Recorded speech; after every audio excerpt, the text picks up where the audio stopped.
une continuité de jouer demi-finale, quart de finale, vous êtes là. David Pagou va rester à la tête de la sélection camerounaise jusqu'à la CAN. Ah oui.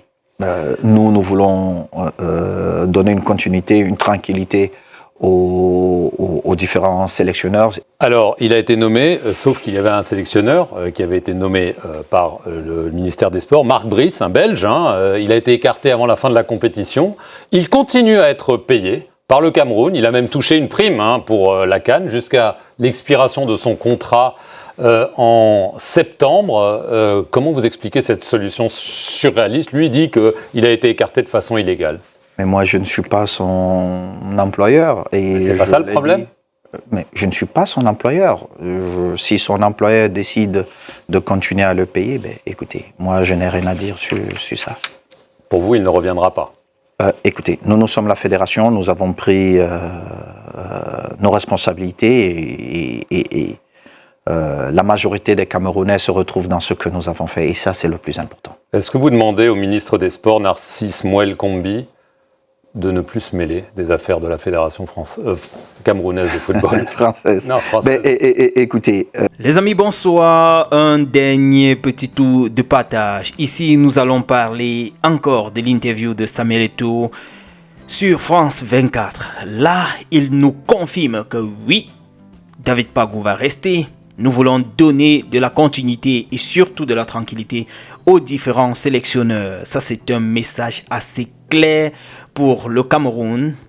On va continuer jusqu'à la CAN prochaine avec David Pagou. C'est une décision que moi-même je trouve correcte parce que, comme il dit, il faut une continuité. On a un groupe, il doit grandir, il doit faire sa propre expérience sur les différents matchs qu'on va devoir jouer ou bien les différentes compétitions à laquelle nous devons prendre part. Alors, je trouve cette décision de Samuel Eto'o correcte. Il a également parlé de Marc Brice, sans toutefois prononcer son nom. Il dit que Marc Brice n'est pas sous ses commandes, du moins, c'est pas lui l'employeur de Marc Brice, que si le MINSEP voudrait le conserver ou bien continuer à le payer, voilà. Ça dépend du MINSEP, donc il n'a rien à dire là-bas. Souvenez-vous, Marc Brice chantait tout le temps que voilà, il est sous les commandes du MINSEP, Eto'o c'est pas son employeur, du moins la FECAFOOT n'est pas son employeur. Donc du coup, je ne vois même pas pourquoi la question là revient chez Samuel Eto'o maintenant. On va terminer avec cette autre actualité relayée par la RSI. Selon la RSI, je n'ai pas encore eu une confirmation. Le président de la Fédération sénégalaise de football serait d'avis pour que Samuel Eto'o prenne la tête de la Confédération africaine de football.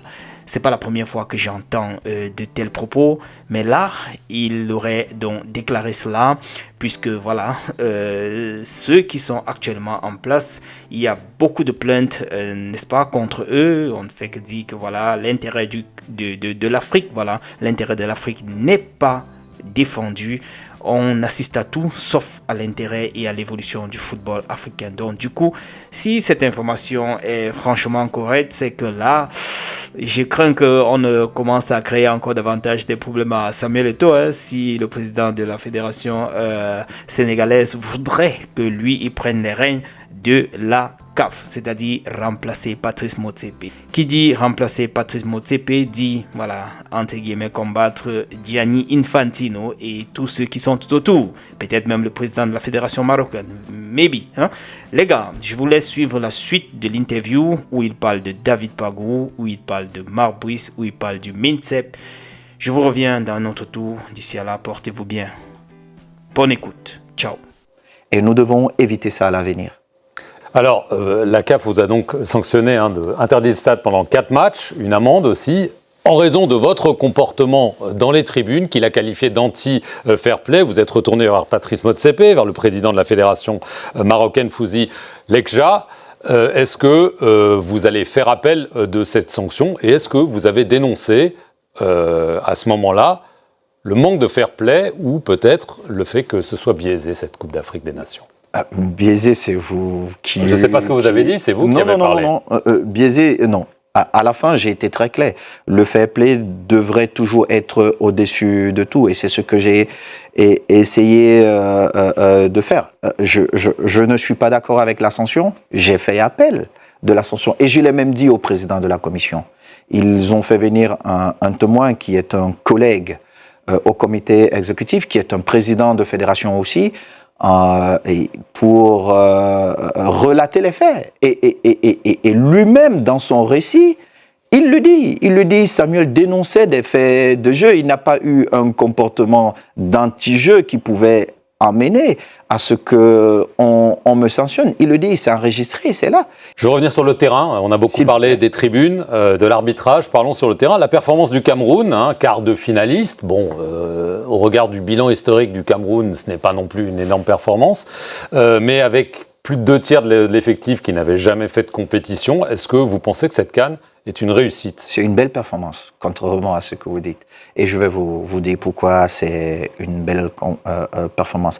Parce que nous partons de loin, parce que nous ne recherchons seulement pas la victoire finale qui était le trophée, mais vous savez, le Camerounais a un état d'esprit qui est différent, qu'on avait perdu depuis quelques années. Et nous sommes contents parce que les Camerounais ont retrouvé cet état d'esprit. Et en 2027. Et je l'ai dit il y a quelque temps, j'ai dit, nous souhaitons voir cette équipe nationale jouer quart de finale, demi-finale, quart de finale, demi-finale, parce que c'est ça le Cameroun. Le minimum, c'est ça, quart de finale, demi-finale, et puis gagner la finale, parce que vous ne pouvez pas gagner tous les jours, même si nous souhaitons le faire. Mais quand vous avez déjà la possibilité, une continuité de jouer demi-finale, quart de finale, vous êtes là. David Pagou va rester à la tête de la sélection camerounaise jusqu'à la CAN. Ah oui.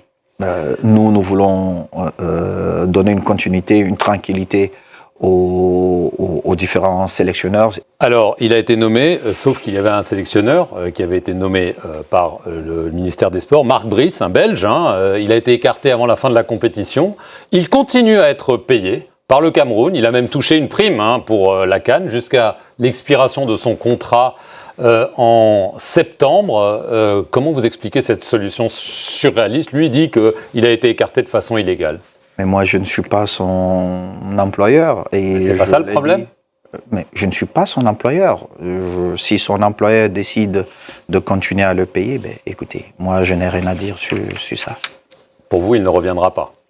Écoutez, nous sommes la fédération, nous avons pris nos responsabilités et la majorité des Camerounais se retrouvent dans ce que nous avons fait, et ça, c'est le plus important. Est-ce que vous demandez au ministre des Sports, Narcisse Mouel Kombi, de ne plus se mêler des affaires de la fédération camerounaise de football? Française. Non, française. Écoutez, le professeur qui est un parent, qui est quelqu'un d'important dans notre pays, vous n'attendez pas que je vienne ici pour le désavouer, même si nous avons... Le remettre à sa place. Même si nous avons des désaccords, c'est mon patron, et puis j'aurai toujours ce respect-là. Mais quand nous avons des points de vue différents, je trouverai toujours le canal